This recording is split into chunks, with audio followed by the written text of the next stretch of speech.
حسین حسین حسین حسین حسین حسین یا حسین حسین الغریب الغریب الحسین حسین الشہید الشہید الحسین حسین الغریب الغریب الحسین حسین الشہید الشہید الحسین.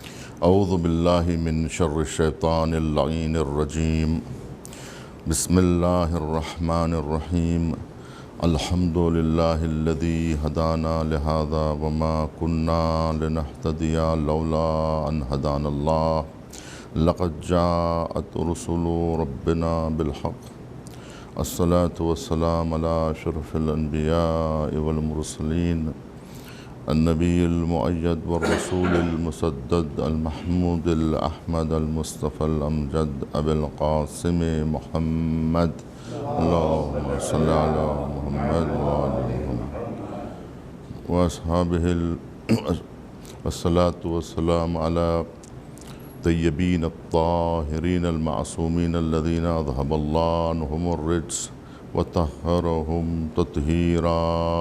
اللہم صل علی محمد واصحابہ المنتجبین. اما بعد فقد قال اللہ سبحانہ وتعالی بسم اللہ الرحمن الرحیم.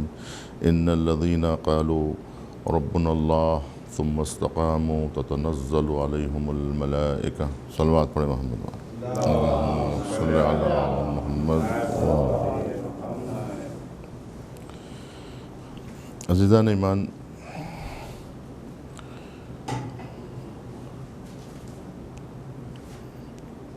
تحریک کربلا در حقیقت محبت کی تحریک ہے. یہ جو سفر ہے وہ اللہ سبحانہ و تعالیٰ کی محبت کے ساتھ شروع ہوا اور اللہ سبحانہ و تعالیٰ کی اشد محبت پر آ کر ختم ہوا. شدید محبت جسے ہماری زبان میں عشق کہا جاتا ہے، اس مرحلے پر کربلا پہنچی ہے. تو یہ تحریک زور زبردستی کی تحریک نہیں تھی، بلکہ یہ الہی تحریک تھی، ایک دینی تحریک تھی کہ جس کا آغاز محبت خدا سے ہوا. تو یقیناً محبت کے لیے معرفت ضروری ہے، عرفان الہی ضروری ہے. ایک حدیث قدسی میں وارد ہوا ہے کہ من عرفنی احبنی ومن احبنی اشقنی ومن اشقنی اشقتہ ومن اشقتہ قتلتہ ومن قتلتہ فعلی دیئتہ ومن علی دیئتہ فانا دیئتہ. مشہور حدیث قدسی ہے جس میں پروردگار عالم یہ ارشاد فرما رہا ہے کہ جو میری معرفت حاصل کرے گا، جو مجھے پہچاننے لگے گا، وہ مجھ سے محبت کرنے لگے گا، اور جو مجھ سے محبت کرے گا وہ مجھ سے عشق کرنے لگے گا، اور جو مجھ سے عشق کرے گا میں بھی اس سے عشق کروں گا، اور جس سے میں عشق کرتا ہوں اسے میں قتل کر دیتا ہوں، اور جسے میں قتل کر دیتا ہوں اس کی دیت مجھ پر واجب ہو جاتی ہے، اور جس شخص کی دیت مجھ پر واجب ہو جاتی ہے میں خود اس کی دیت بن جاتا ہوں. صلوات پڑھیں محمد.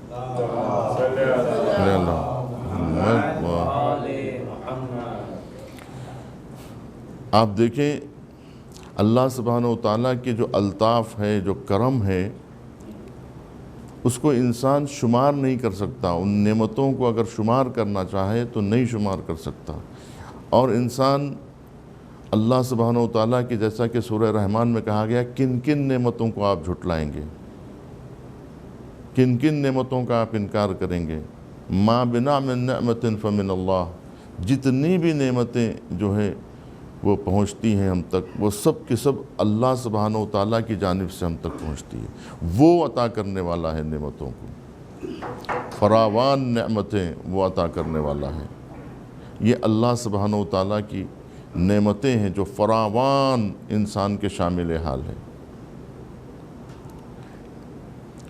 یہ زمین، یہ آسمان، یہ چاند، یہ ستارے، یہ ہوائیں، یہ فضائیں، یہ طیور، یہ وحوش، یہ چرند، یہ پرند، یہ سب اللہ کی نعمتیں ہیں جو انسان کے شامل حال ہیں۔ یہی نہیں بلکہ انسان کا بدن، انسان کے ہاتھ، انسان کے پیر، انسان کی آنکھیں، اس کے کان، اس کی زبان،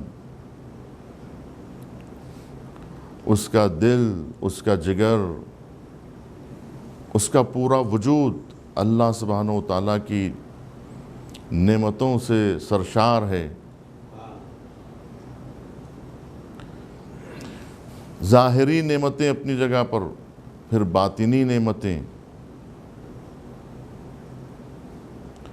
اللہ نے انسان کو ہدایت دی اور قرآن جیسی کتاب نازل ہوئی، محمد عربی صلی اللہ علیہ وآلہ وسلم جیسا رسول دیا، صلی اللہ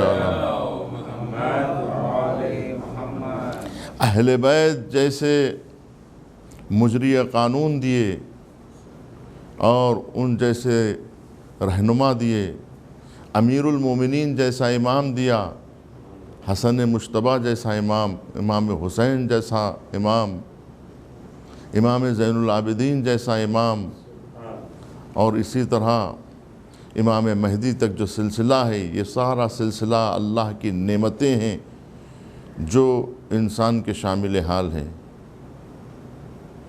یعنی انسان پیدائش سے لے کر آخر سانس تک اللہ کی نعمتوں اور اس کے فضل و کرم میں گھرا ہوا ہے، بلکہ پیدائش سے پہلے اللہ سبحانہ و تعالیٰ نے اس کے لیے جو نعمتیں رکھی ہیں، ماں جیسا وجود، باپ جیسی نعمت، بھائی بہن، خاندان، قبیلہ، ملک، ملت، سماج، معاشرہ، یہ سب اللہ کی نعمتوں میں سے ہیں۔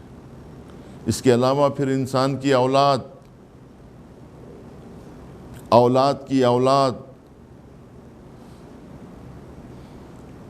مال، دولت، ثروت، مقام، مرتبہ، جاگیر، منصب، عہدہ، شہرت، مقام، مرتبہ، یہ سب کے سب اللہ کی نعمتیں ہیں کہ جن نعمتوں میں انسان گھرا ہوا ہے۔ اب آپ اندازہ لگائیے کہ جس چیز کو انسان اپنا سمجھ لیتا ہے اس پر کتنا فدا ہو جاتا ہے۔ جب انسان ماں باپ کو اپنے ماں باپ سمجھنے لگتا ہے تو اس اپنے ماں باپ کے لیے جس کو وہ اپنا سمجھتا ہے ان کی خدمت بھی کرتا ہے، ان کی اطاعت بھی کرتا ہے، ان کی بات بھی سنتا ہے، ان کو اپنے کاندھوں پہ اٹھا لیتا ہے، ان کے سامنے اپنے سر کو جھکا لیتا ہے، ان کی تعظیم کرتا ہے، ان کی تکریم کرتا ہے۔ اس کے علاوہ جب انسان اپنی اولاد کو جب اپنی اولاد سمجھنے لگتا ہے تو پھر اس اپنی اولاد کے لیے وہ کھانے کا انتظام کرتا ہے، پینے کا انتظام کرتا ہے، گھر کا انتظام کرتا ہے، اس کی پرورش کا انتظام کرتا ہے، اس کے لیے اپنی گاڑھی کمائی اس کے حوالے کر دیتا ہے اور اس کو پال پوس کر جو ہے وہ جوان کر دیتا ہے، اور اس کی اولاد کے لیے، اولاد کی اولاد کے لیے، 7 پشتوں کے لیے وہ سارا سامان جو ہے وہ مہیا کرتا ہے، سارا سامان جو ہے وہ عطا کرتا ہے، اپنی اولاد سمجھتا ہے۔ لیکن آپ یہ بتائیے کہ جب انسان اپنی اولاد سمجھتا ہے، اپنی چیز سمجھتا ہے، تو ایثار کے لیے بھی تیار ہو جاتا ہے، قربانیوں کے لیے بھی تیار ہو جاتا ہے، مر مٹنے کے لیے تیار ہو جاتا ہے، جبکہ وہ تمام چیزیں اس کی اپنی نہیں ہیں بلکہ اللہ کی عطا کردہ ہے، لیکن اپنا جب سمجھتا ہے تو اس پر فدا ہو جاتا ہے، اس پر قربان ہو جاتا ہے۔ لیکن جو اس کا خود کا اپنا ہے، یعنی اللہ سبحانہ و تعالیٰ کی ذات کے علاوہ اس کا کوئی نہیں ہے، ہر کوئی غیر ہے، یہ اس غیر کو تو اللہ نے اس کا اپنا بنایا ہے۔ تو جس نے ماں باپ عطا کیے، جس نے اولاد عطا کی، وہ آپ سے کتنا محبت کرتا ہے۔ تو اللہ سبحانہ و تعالیٰ کی محبت کے ثبوت تو موجود ہیں، لیکن انسان کی اللہ سے محبت کا کوئی ثبوت نہیں ملتا کہ انسان بھی اللہ سے کچھ محبت کرتا ہو۔ اگر یہ محبت جو یک طرفہ ہے، اللہ کا لطف، اس کا کرم، اس کی نوازشیں، اس کا رحم اور اس کی برکتیں، اس کی رحمتیں، اس کا فیوز جو مسلسل بندے پر جاری و ساری ہے، یہ اگر ان نعمتوں کا کم از کم انسان شکریہ ہی بجا لائے، جبکہ اللہ سبحانہ و تعالیٰ اتنا مہربان ہے، اتنا اپنے بندوں سے پیار کرتا ہے، اتنا اپنے بندوں سے اسے محبت ہے کہ وہ کہتا ہے کہ اگر تم یہ میری جو نعمتیں ہیں اسی کی قدر کر لو، بس نعمتوں کو ضائع مت کرو، اس کا کفران مت کرو، ان نعمتوں کو ٹھکراؤ مت، بس اس کی قدر کر لو۔ اگر تم نے بس اس کی قدر کر لیا تو ہم تمہیں اور نوازیں گے۔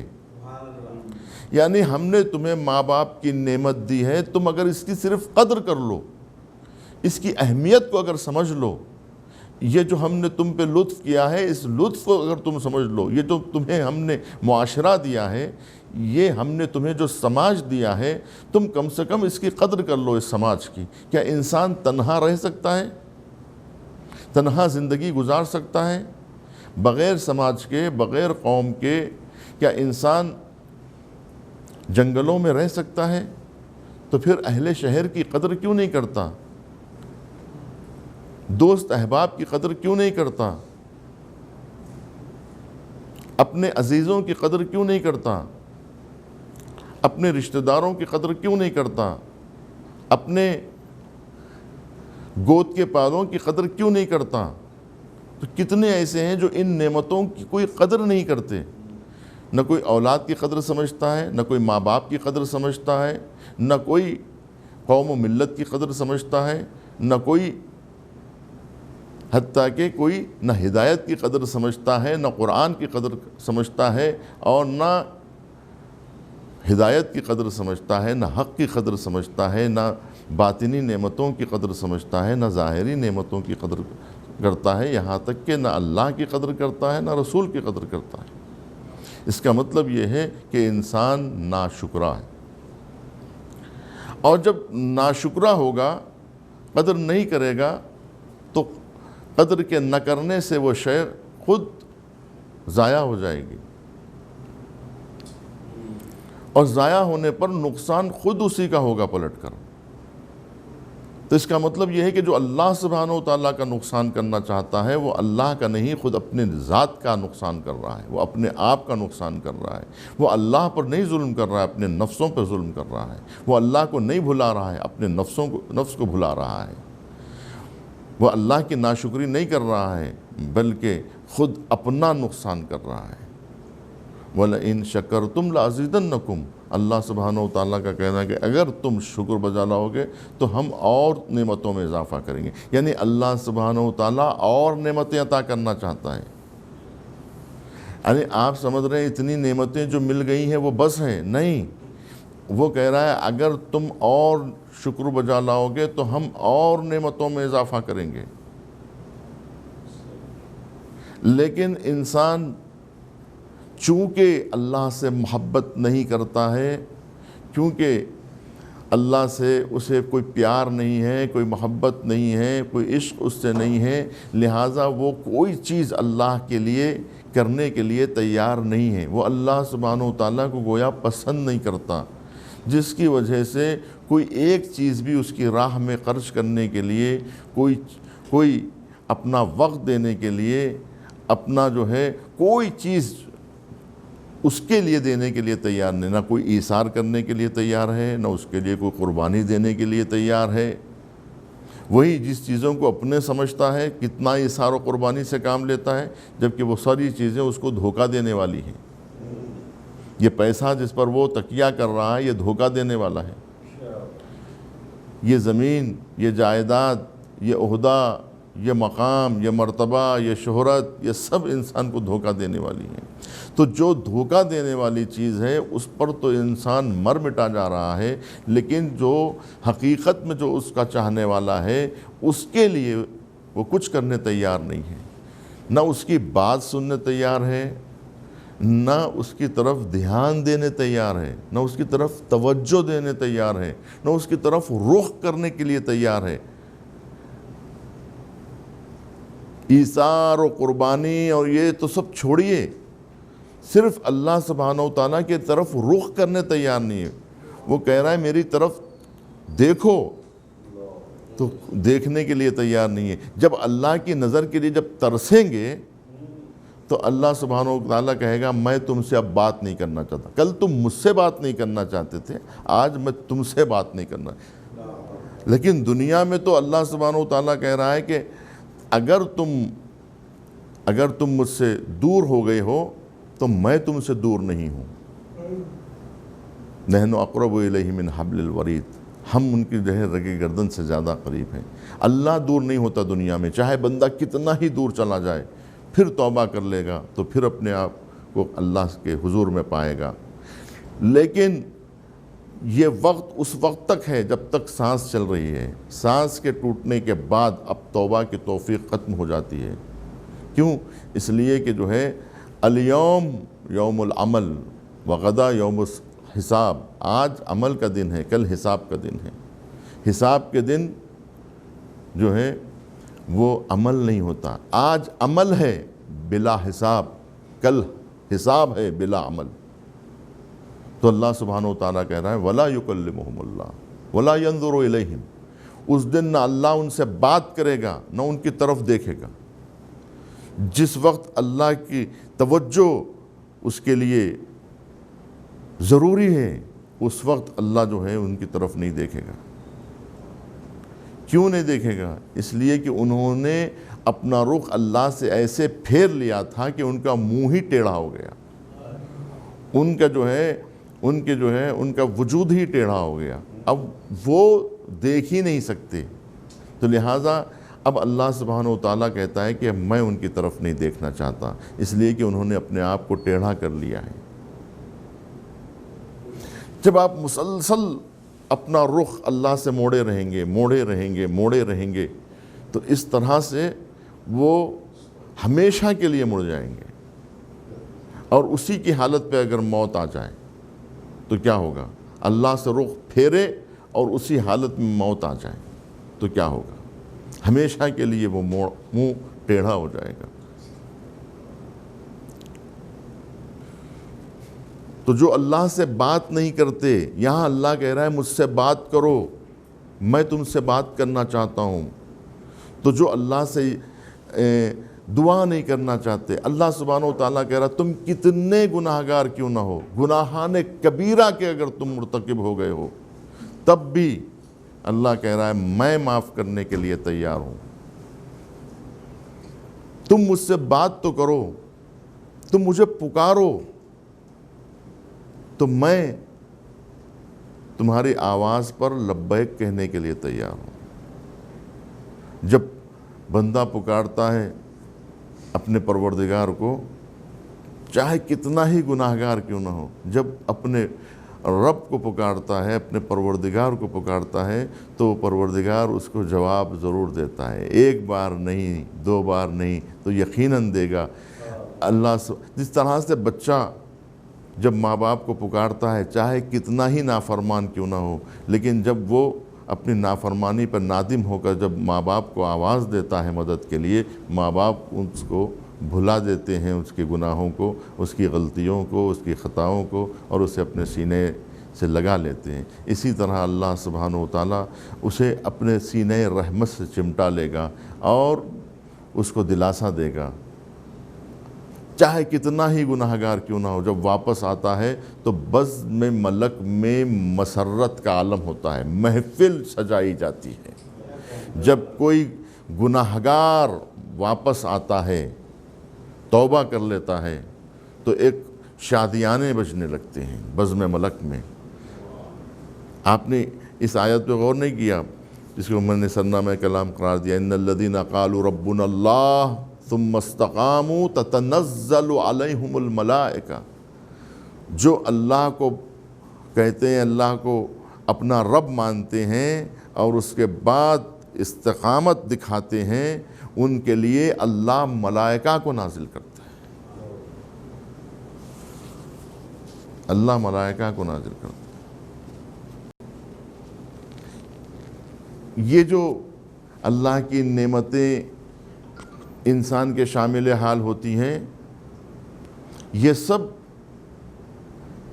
نزول ہے ملکوت کا، اللہ سبحانہ و تعالیٰ کی نعمتیں ہیں جو اس کے شامل حال ہوتی ہیں۔ ایسا نہیں ہے کہ یوں ہی اس کو یہ نعمتیں مل جاتی ہیں، یہ اس کے شکر کی بنا پر اللہ سبحانہ و تعالیٰ اس کے نعمتوں میں اضافہ کرتا ہے۔ اچھی اولاد، اولاد صالح، یہ بھی ایک نعمت ہے پروردگار کی۔ اچھے دوست، اچھے احباب، اچھا ماحول اور اچھا ملک، یہ سب انسان کے لیے نعمتیں ہیں۔ امن و امان، سکون، یہ سب اللہ کی نعمتیں ہیں جو اس کے شامل حال ہیں۔ لیکن یہ نعمتیں کب برقرار رہتی ہیں، کب ملتی ہیں؟ جب تھوڑی سی سختی کے اوپر انسان جو ہے وہ اپنے توازن کو کھو دیتا ہے، راستے سے منحرف ہو جاتا ہے اور تھوڑی سی سختی برداشت نہیں کرتا اور اللہ کے اوپر توکل نہیں کرتا، جب اسے پکارا گیا ہے تو وہ آتے آتے ہی وہ جگہ چھوڑ کے چلا جاتا ہے۔ میں عموماً مثال دیتا ہوں کہ کوئی بندہ جب مشکل میں پھنس جاتا ہے، پہلے تو لوگ جو ہے یہ یقین ہی نہیں کرتے کہ اس جائے واردات پر اللہ سبحانہ و تعالیٰ کیسے ہماری مدد کرے گا۔ ان کو اللہ کی مدد پر یقین ہی نہیں ہوتا۔ یہ بندوں کو اللہ کی مدد پر ایمان نہیں ہوتا، یقین نہیں ہوتا۔ کل بھی میں نے آپ اس طرف اشارہ کیا کہ انسانوں کو اللہ کی ذات پر ایمان نہیں ہے، بھروسہ نہیں ہے اس کے اوپر۔ جتنا ایک بینک پہ بھروسہ کرتا ہے انسان جتنا ایک انسان پہ بھروسہ کرتا ہے، اتنا اللہ پہ بھروسہ نہیں کرتا۔ تو جب اللہ پر بھروسہ نہیں کر کے اس کے پاس مال نہیں رکھنا چاہتا تو زندگی کیسے اس کے حوالے کرے گا؟ لہذا انسان اللہ کے لیے کچھ کرنا نہیں چاہتا، اس لیے کہ وہ اللہ کی ذات پر یقین نہیں رکھتا۔ اس کو یہ یقین نہیں آتا کہ اس وقت مجھے اس مقام واردات پر، جہاں پر جو ہے یہ ایکسیڈنٹ واقع ہوا ہے، جہاں پر جو ہے یہ ایک واردات ہوئی ہے، یا 4 آدمی اسے گھیر لیے ہیں، 4 غنڈہ عناصر اس کو گھیر لیے ہیں کسی چوراہے پر، اب وہاں پر کون آ کے اس کی مدد کرے گا؟ وہ کہتا ہے کہ یہاں پر اب اللہ میری مدد کرنے والا نعوذ باللہ نہیں ہے، کیسے وہ آ کے یہاں مدد کرے گا؟ یعنی فزیکلی طور پر کیسے یہاں پر مدد ہوگی؟ وہ سمجھتا ہے کہ اللہ کی مدد جو ہے وہ آخرت میں ملے گی، دنیا میں نہیں ملے گی۔ تو اس کے اوپر یقین بھی نہیں رکھتا کہ وہ اگر مدد کرنا چاہے تو کر سکتا ہے، یہ بھی یقین نہیں ہے کہ اللہ اگر مدد کرنا چاہے، ٹھیک ہے، اگر مدد نہیں کرنا چاہتا ہے، تھوڑا جو ہے اس کے امتحان کو جو ہے وہ طولانی کرنا چاہتا ہے اور دنیا میں سے زیادہ آخرت کے لیے اجر اٹھا کے رکھا ہے اور یہاں اسے مبتلا مصائب رکھنا چاہتا ہے، یہ اللہ سبحانہ و تعالیٰ کی مرضی ہے۔ لیکن اگر اللہ اس کی اسی وقت مدد کرنا چاہے تو کیا کر سکتا ہے یا نہیں کر سکتا ہے، لیکن انسانوں کو کوئی بھروسہ نہیں ہے، کوئی اطمینان نہیں ہے۔ اپنے دوست کو فون کر کے بلائیں گے، چاہے وہ دوست پہنچے یا نہ پہنچے، لیکن دوست کے اوپر بھروسہ ہے، اپنے جو ہے ایک ساتھی پہ بھروسہ ہے کہ وہ آ کر میری مدد کرے گا، اپنے بھائی کو پکارے گا، پولیس کو آواز دے گا اور ان کو پکارے گا، ان کو پکارے گا کہ مجھ پر یہاں ظلم ہو رہا ہے، میں یہاں گھرا ہوا ہوں دشمنوں میں، آپ آ کر میری مدد کریں۔ تو پولیس کو پکارنے والا، عدالت کا دروازہ کھٹکھٹانے والا اور جو ہے دوست احباب کو آواز دینے والا اللہ کو ایک مرتبہ نہیں پکارتا کہ اللہ میری مدد کر۔ جب مظلوم، اللہ سبحانہ و تعالیٰ کہتا ہے کہ اگر مظلوم مجھے آواز دے تو میں واسطہ درمیان میں نہیں رکھوں گا، سیدھے وہ آواز مظلوم کی آہ جو ہوتی ہے وہ سیدھے بارگاہ الہی سے ٹکراتی ہے اور فوری اس کی مدد پہنچتی ہے کہ میرا مظلوم بندہ مجھے آواز دے رہا ہے۔ تو اس طرح کی محبت کرنے والا پروردگار، اتنا بندوں کا خیال رکھنے والا پروردگار، اتنا انہیں چاہنے والا اور انہیں اس محبت سے پال پوس رہا پروردگار کس طرح سے اپنے بندوں کو رہا کر دے گا، کس طرح سے ظالموں کے، جابروں کے، ستمگروں کے حوالے کر دے گا اپنے بندوں کو اور خود دیکھتا رہے گا۔ لوگ کہتے ہیں کہ نعوذ باللہ، کہتے ہیں کہ قدرت کی ستم ظریفیاں دیکھو، نعوذ باللہ، کہتے ہیں کہ اللہ کیا کر رہا ہے، وہ کیوں ہماری مدد نہیں کرتا۔ یعنی تھوڑا سا صبر نہیں ہے، استقامت نہیں ہے۔ اللہ سبحانہ و تعالیٰ کہہ رہا ہے کہ اگر تم نے اللہ کو پکارا ہے تو تھوڑا استقامت کا مظاہرہ کرو، اگر تم نے اسے آواز دی ہے تو تم استقامت کا مظاہرہ کرو، اس لیے کہ استقامت جو ہے وہ تمہیں مستحق بنائے گی میری مدد کی، ورنہ تو سبھی پکار لیں گے۔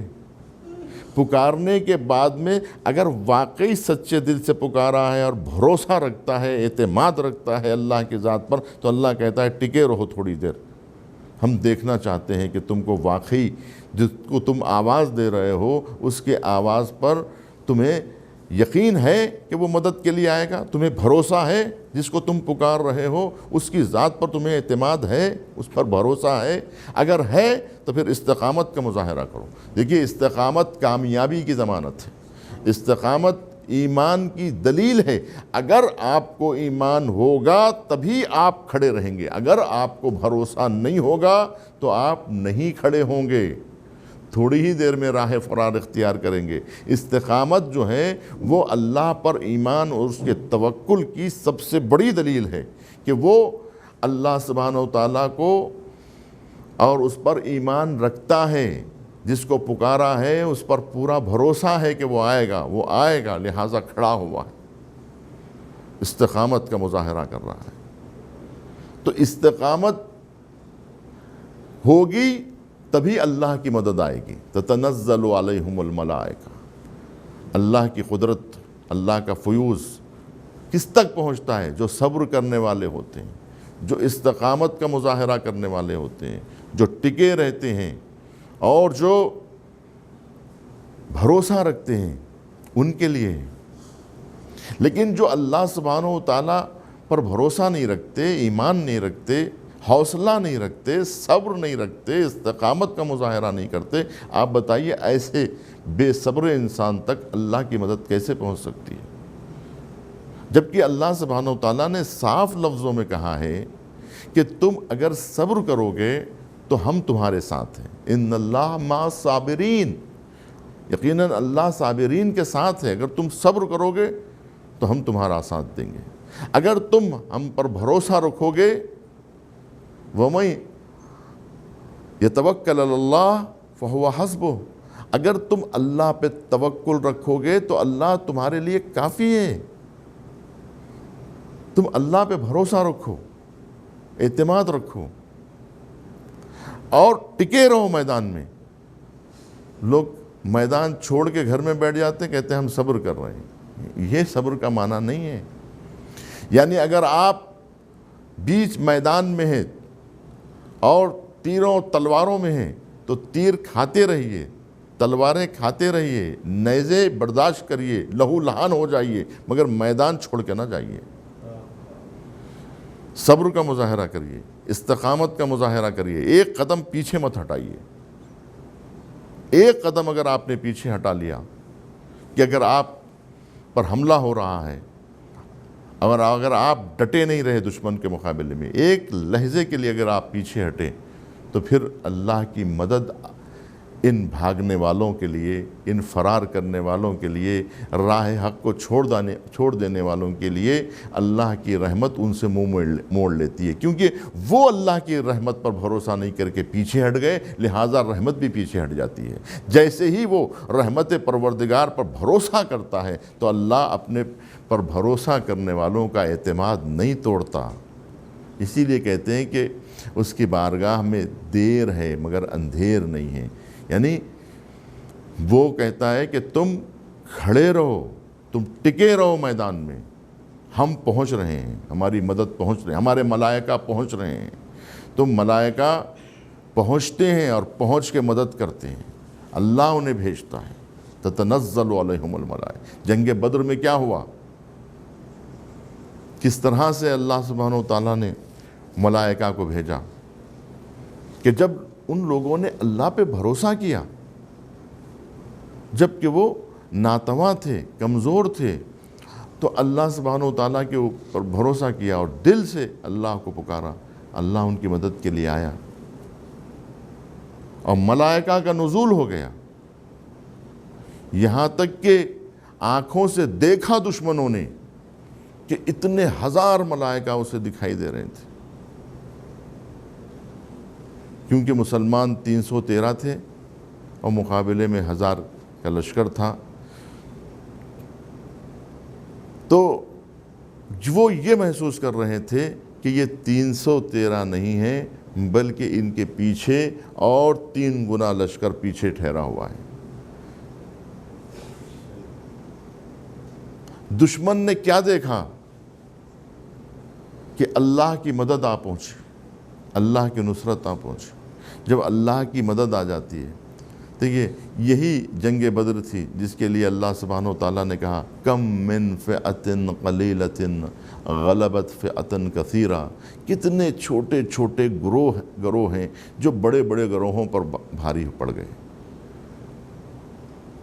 کتنے چھوٹے چھوٹے لشکر ہیں جو بڑے بڑے طاقتور لشکروں پہ غالب آ گئے. یعنی یہ ہوا یا نہیں ہوا؟ اللہ مدد کیا نہیں مدد کیا. لیکن آپ یہ مت سمجھیے کہ اس وقت اللہ نے مدد کی تھی، اس وقت مدد نہیں. دیکھیے قانون تو ایک ہی رہے گا، اللہ کی سنت میں تبدیلی نہیں آنے والی ہے. اسی لیے تو شاعر نے کہا کہ آج بھی ہو گر براہیم سا ایما پیدا، آگ کر سکتی ہے انداز گلستہ پیدا. آج بھی ہو گر براہیم کا ایما پیدا، ابراہیمی اطمینان اگر آج پیدا ہو جائے تو آج بھی آگ گلزار بن سکتی. اگر وہ ایمان آج تازہ ہو جائے انسان کے اندر، آج انسان کو مدد مل سکتی ہے. چنانچہ لوگوں نے دیکھا، یعنی آج کی تاریخ ہے، اس صدی میں ہماری نگاہوں کے سامنے ہم نے اس آیت کو عملی صورت میں دیکھا ہے. تفسیر عملی، تفسیر میدانی، تفسیر زمینی، کہ ہم نے زمین پر اس تفسیر کو پورا ہوتے ہوئے دیکھا کہ کتنے چھوٹے چھوٹے گروہ. تو آپ نے دیکھا کہ حزب اللہ نامی جماعت ایک گروہ ہے جس نے 2006 کی 33 روزہ جنگ میں کامیابی حاصل کی. یہ کامیابی حاصل کس طرح ہوئی؟ یہی اللہ کی مدد آئی. جب تم کمزور رہو گے لیکن اللہ پہ اگر بھروسہ ہے تو اللہ دیکھیے حق والوں کا ساتھ دیتا ہے. چاہے آپ کمزور ہوں چاہے طاقتور ہوں، آپ کی طاقت اور آپ کی کمزوری دیکھ کے نہیں بلکہ آپ کی ایمان کی صلابت دیکھ کے آپ کی مدد کرتا ہے. آپ کا بھروسہ دیکھ کر آپ کا اطمینان دیکھ کر، آپ کا اللہ کی ذات پہ توکل دیکھ کر کہ اگر آپ کو اللہ کی ذات پہ توکل ہے کہ میرا پروردگار میری مدد کرے گا، تو اللہ کمزوروں کی مدد کرنے والا ہے، اللہ ناتوانوں کی مدد کرنے والا ہے، اللہ مظلوموں کی مدد کرنے والا ہے۔ اور کیا یا نہیں کیا؟ آپ دیکھیے کہ دنیا کی ایک بڑی عسکری طاقت اپنی پیٹھ پہ گولیاں کھا کے بھاگ رہی تھی، اور حزب اللہ کے جوان ایسے بھاگ رہے تھے ان کے پیچھے کہ جس طرح سے علی نے ہمارے آس کا مقابلہ کیا، کس طرح سے ہمارے آس دوڑ رہا تھا امیر المومنین کے خوف سے، اس طرح سے اسرائیل بھاگ رہا ہے۔ آج بھی جب حزب اللہ کا سامنا ہوتا ہے تو وہ راہ فرار اختیار کرتا ہے، نہیں ہم نے نہیں کیا، ہم نے نہیں کیا، ہمیشہ کہتا ہے ہم نے نہیں کیا، اس لیے کہ یہ خود ایک کامیابی ہے کہ اتنا بڑا ملک تھر تھرا رہا ہے، کانپ رہا ہے ایک گروہ کے سامنے۔ یہ ہے اللہ سبحانہ و تعالیٰ پہ جب انسان بھروسہ کرتا ہے، اس کے اوپر جب اعتماد رکھتا ہے، تو یہ عملی ثبوت ہے اس بات کا کہ تم خدا کے ہو جاؤ، خدا تمہارا ہو جائے گا۔ اور لوگ کہتے ہیں اکیلے خدا کے ہونے سے کیا ہوتا ہے؟ تو اس کا مطلب یہ ہے کہ وہ جو عرفان امام حسین نے ہمیں دیا ہے اللہ سبحانہ و تعالیٰ کا، وہ عرفان ہمارے پاس نہیں ہے۔ یعنی ہماری جو معرفت ہے وہ ادھر ادھر سے آئی ہے، جو صحیح سرچشمے سے ہم وابستہ نہیں ہیں۔ امام حسین علیہ السلام کا یہ جملہ پوری تاریخ کے اوپر اور پوری انسانی حیات کے اوپر اگر ایک جملہ اگر انسان یاد رکھ لے کہ جو امام حسین علیہ السلام نے ارشاد فرمایا ہے کہ ماذا وجد من فقدک، اس نے کیا پا لیا ہے جس نے تجھے کھو دیا ہے، اور اس نے کیا کھو دیا ہے جس نے تجھے پا لیا ہے۔ یعنی اگر خدا مل گیا تو سمجھے پوری خدائی مل گئی، اور اگر خدا نہیں ملا تو سمجھو پوری خدائی آپ سے رخ موڑ چکی ہے۔ اگر خدا نہیں ہے تو خدا کے ساتھ ساری خدائی ہے، وہ سب کے سب آپ سے رخ موڑ لیں گے اگر خدا نے آپ سے رخ موڑ لیا۔ تو خدا نہ کرے وہ دن آئے کہ جس دن خدا آپ سے رخ، چاہے کتنی ہی طاقت آپ کے پاس کیوں نہ ہو۔ بنی امیہ کے پاس کتنی طاقت تھی، کتنی قدرت تھی بنی امیہ کے پاس، وہ تو سوچ بھی نہیں رہے تھے کہ کبھی ہماری حکومت ختم بھی ہو سکتی ہے۔ اگر یہ معلوم ہوتا یزید کے باپ کو کہ اس کی حکومت زیادہ دنوں تک نہیں چلنے والی ہے تو وہ ایسے اقدامات کرتا۔ وہ یہ سمجھ رہا تھا کہ یزید کی حکومت ہمیشہ رہنے والی ہے، بنی امیہ یہ خاندان ہمیشہ کے لیے اسلام پہ مسلط ہو چکا ہے، اب کبھی بھی۔ اور ابو سفیان نے کہا تھا کہ حکومت کو اس طرح سے ایک دوسرے سے بدل کرنا جیسے کوئی جو ہے گیند ایک دوسرے کو پاس کرتا ہے، ایک دوسرے کو یہ بنی ہاشم کے پاس جانے نہ پائے۔ جبکہ حضور نے کہا تھا کہ حکومت بنی امیہ پہ حرام ہے۔ دیکھیے ہمارے پاس لوگ کہتے ہیں کہ ہم شریف لوگوں پر حکومت حرام ہے، اللہ کہہ رہا ہے بدماشوں پر، بدکاروں پر جو ہے وہ حکومت حرام ہے، اور حکومت کرنے کا حق اللہ کے بندوں کو حاصل ہے، نیک لوگوں کو حاصل ہے۔ تو لوگ کہتے ہیں کہ ہمیں کیسے جو ہے حکومت ملے گی، ہم کمزور لوگ ہیں۔ اس کا مطلب یہ ہے کہ آپ کو اللہ کی ذات پر توکل نہیں ہے، اس کی ذات پر آپ کو یقین نہیں ہے۔ آپ نے نہیں دیکھا کہ کتنے ممالک ایسے ہیں کہ جہاں پر اقلیتوں نے اکثریت پر حکومت کی ہے۔ تو جب دنیاوی حکومت دنیا کی طاقت کے بل بوتے پر، دنیا کے بھروسے پر، دنیا کی جو ہے وہ اسلحے پر یقین رکھ کے انسان کوشش کرتا ہے اور کامیاب ہو جاتا ہے، تو معلوم یہ ہوا کہ اقلیتوں نے، آپ دیکھیے بحرین میں اس وقت ایک اقلیت جو ہے وہ اکثریت پہ حکومت کر رہی ہے کہ نہیں کر رہی ہے۔ عراق میں کیا تھا، اقلیت نے اکثریت پہ حکومت کی تھی۔ تو اقلیتیں کئی ملکوں میں ایسی ہیں کہ جو اکثریت پر حکومت کرتی ہے، لیکن اور ہندوستان میں بھی آپ نے دیکھا کہ اقلیتوں نے اکثریت پہ حکومت کی ہے، لیکن آج اگر کسی کو کوئی یہ کہتا ہے کہ ہم بھی حکومت کر سکتے ہیں تو کہتے نہیں آپ اب حکومت نہیں کر سکتے، اس لیے کہ آپ اقلیت میں ہیں۔ تو جب اقلیت میں تھے تو حکومت کیے کہ نہیں کیے؟ اس کا مطلب یہ ہے کہ اقلیت اور اکثریت سے کچھ ہونے والا نہیں ہے، انسان کا توکل اور اللہ کی مدد، یہ وہ چیزیں ہیں کہ جس کی وجہ سے انسان کے ناکام ہونے کا سوال ہی نہیں پیدا ہوتا۔ تو آپ نے اندازہ لگایا کہ کس طرح سے جو ہے اللہ سبحانہ و تعالیٰ اپنے کمزور بندوں کی مدد کرتا ہے، اپنے ناتواں بندوں کی مدد کرتا ہے، لیکن اس کے بدلے میں انسانوں کی کیا توجہ ہے، وہ اصل مسئلہ ہے۔ یعنی اللہ کی مدد پر کوئی دو رائے نہیں ہے، کوئی جو ہے اس میں انسان کو شک نہیں کرنا چاہیے۔ مسئلہ یہ ہے کہ انسان کو کتنا اعتماد ہے اللہ کے اوپر، اس کو کتنا بھروسہ ہے، اور یہ بھروسہ بڑھے گا کیسے، یہ ہے اصل مسئلہ۔ اور انسان کس طرح سے جو ہے توکل کرے گا، کیسے جو ہے اس پہ بھروسہ کرے گا، اس پہ یقین کیسے کرے گا۔ تو یقین آنے کے لیے اللہ سبحانہ و تعالیٰ کہتا ہے کہ وَاعْبُدْ رَبَّكَ حَتَّى يَأْتِيَكَ الْيَقِينُ۔ یقین کیسے آئے گا؟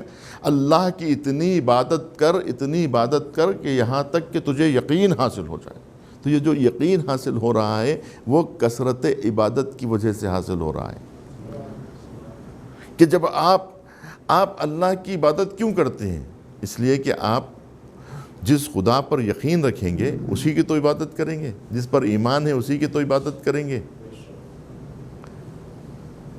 انسان اپنا وقت کیوں دیتا ہے؟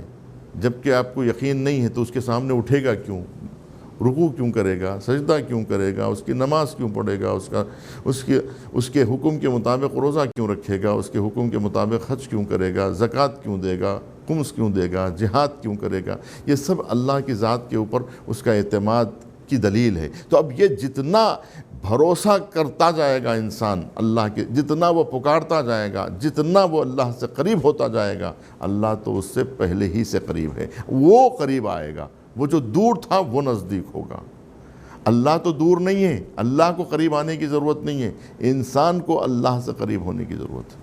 مگر انسان سمجھتا ہے کہ اللہ ہم سے دور ہو گیا، جیسے ہی کوئی مصیبت آتی ہے کہتا ہے اللہ مجھ سے دور ہو گیا، جبکہ اللہ نہیں دور ہوا ہے، آپ اللہ سے دور ہوئے۔ کہتے ہیں کہ اللہ کو تلاش کرنا پڑے گا، تو اللہ نہیں جو ہے غائب ہوا ہے، اللہ نہیں جو ہے آپ کو چھوڑ کے گیا ہے، اللہ نہیں راستہ بھٹک گیا، بلکہ آپ راستہ بھٹک گئے ہیں۔ جو اللہ سبحانہ و تعالیٰ آپ گم ہو کر کہہ رہے ہیں کہ جو ہے وہ اللہ گم ہو گیا۔ جیسے بچے کہتے ہیں میلے میں کہ ماں باپ چھٹ گئے، اور ماں باپ جو ہے وہ نہیں مل رہے ہیں، نہیں نظر آ رہے ہیں،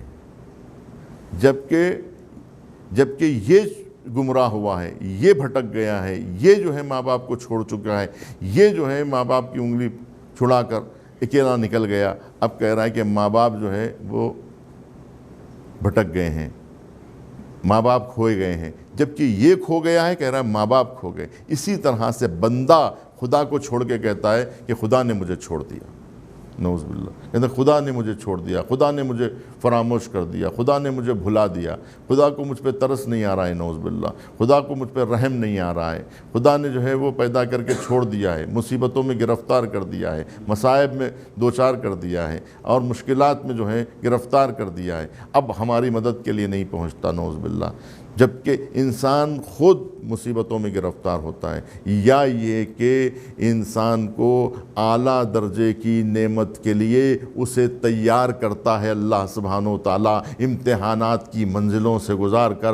اذ ابتلی ابراہیم ربہ بکلمات فاتمہن قال انی جاعلک للناس اماما۔ کبھی اللہ سبحانہ و تعالیٰ اس کا ظرف دیکھ کر امتحان لیتا ہے، اور یہ امتحان کیوں لیتا ہے؟ یہ امتحان اس لیے لیتا ہے تاکہ اسے امامت کا درجہ عطا کر سکے۔ جب اللہ سبحانہ و تعالیٰ نعمتوں سے نوازنا چاہتا ہے تب انسان کو مبتلا مصائب کرتا ہے۔ وَلِنَبْلُوَنَّكُمْ بِشَيْءٍ مِّنَ الْخَوْفِ وَالْجُوعِ وَنَقْصٍ مِّنَ الْأَمْوَالِ وَالثَّمَرَاتِ۔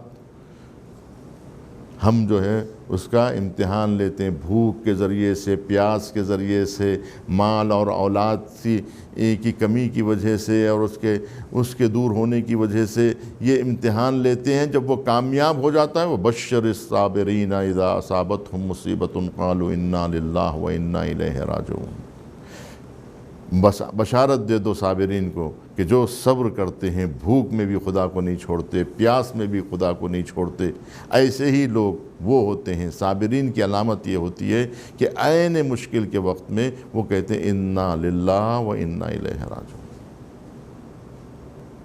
یہ جملہ امیر المومنین کا ہے، یہ جملہ امام حسین کے لیے زیب دیتا ہے۔ امام حسین نے مشکل ترین حالات میں کہا انا للہ و انا الیہ راجعون،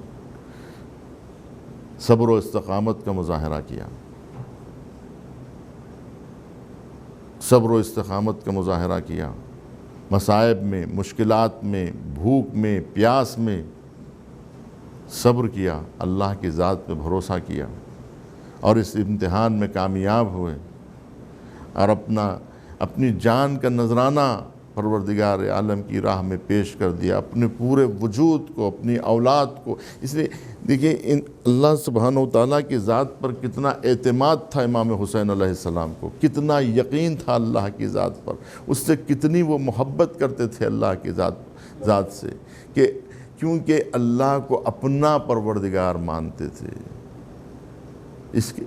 اس کے لیے امام حسین نے اپنی ہر چیز اللہ سبحانہ و تعالیٰ کی راہ میں دے دیا، کیونکہ اللہ کی ذات پہ انہیں یقین تھا، اللہ کی ذات پہ انہیں بھروسہ تھا۔ تبھی تو امام حسین نے ہر چیز اللہ کی راہ میں پیش کر کہا پروردگار میرا اکبر تیرے حوالے، میرا اصغر تیرے حوالے، میرا سب کچھ تیرے حوالے، اور آخر میں کہا میں اپنے وجود کو بھی تیرے حوالے کرنا چاہتا ہوں، اور بہت خوشی کے ساتھ، کراہت کے ساتھ نہیں، بددلی کے ساتھ نہیں، بادل ناخواستہ نہیں قربانیاں دی ہیں، بہت ہی محبت کے ساتھ سجدہ کیا ہے شکر کا۔ جب قربانیاں قبول ہوتی تھی، جب بچے خون میں نہا کے آئے تو زینب کبریٰ نے سجدہ کر کے بتایا، اور اسی طرح سے تمام بیویوں نے سجدہ کیا ہے، شکر کا سجدہ کیا ہے کہ پروردگار تو نے ہماری اس قربانی کو قبول کر لیا ہے۔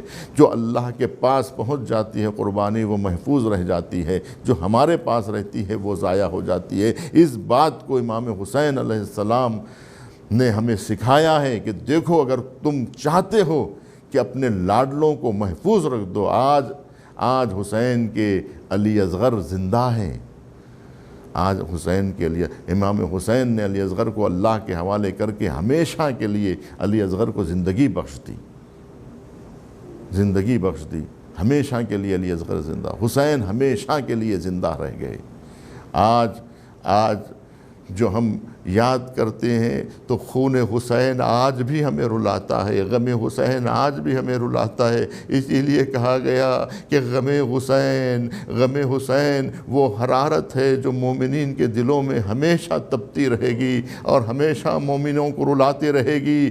ہاں عاشور گزر گیا، 10ویں محرم گزر گئی، لیکن انسان خدا کے ساتھ ساتھ امام حسین کو بھی بھول نہیں رہا، ان کی قربانیاں ہمیشہ انسان یاد کرتا ہے۔ چوتھے امام کربلا سے چلے گئے مدینہ، لیکن جب کبھی پانی سامنے آتا امام گریا کرتے، جب بھی کوئی کھانا سامنے آتا امام گریا کرتے، جب کبھی کسی جانور کو ذبح ہوتے ہوئے دیکھتے تو امام اس کے پاس، قصاب کے پاس کھڑے ہو کے پوچھتے کہ اے قصاب بتا تو جانور کو ذبح کرتا ہے تو کیا پانی پلا کے ذبح کرتا ہے یا یوں ہی ذبح کر دیتا ہے؟ کہا ہاتھوں کو جوڑ کے مولا ہم کبھی کسی جانور کو بغیر پانی پلائے ذبح نہیں کرتے۔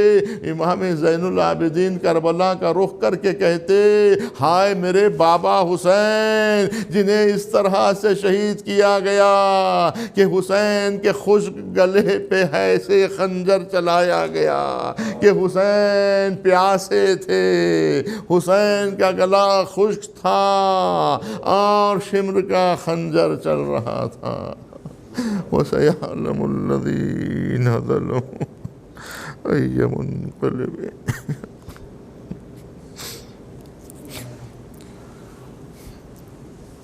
وسيعلم الذين ظلموا أي منقلب ينقلبون يا الله يا الله يا رحمن يا رحمن يا رحيم پروردگارہ ذکر خلیل کو قبول فرما، مریضوں کو شفا یاب فرما، حج و زیارات کے مشتاقین کو بار بار مشرف فرما، مسلمانوں کی جان و مال و عزت و آبرو کی حفاظت فرما، پرچم اسلام و مسلمین کو سرفراز فرما، دشمنان اسلام دشمنان دین بالخصوص امریکہ و اسرائیل کو ذلیل و خوار فرما اور ان کے ناپاک قدموں کو مقدس سرزمینوں سے دور فرما، امام زمانہ کے ظہور میں تعجیل فرما۔ ایک مرتبہ سورہ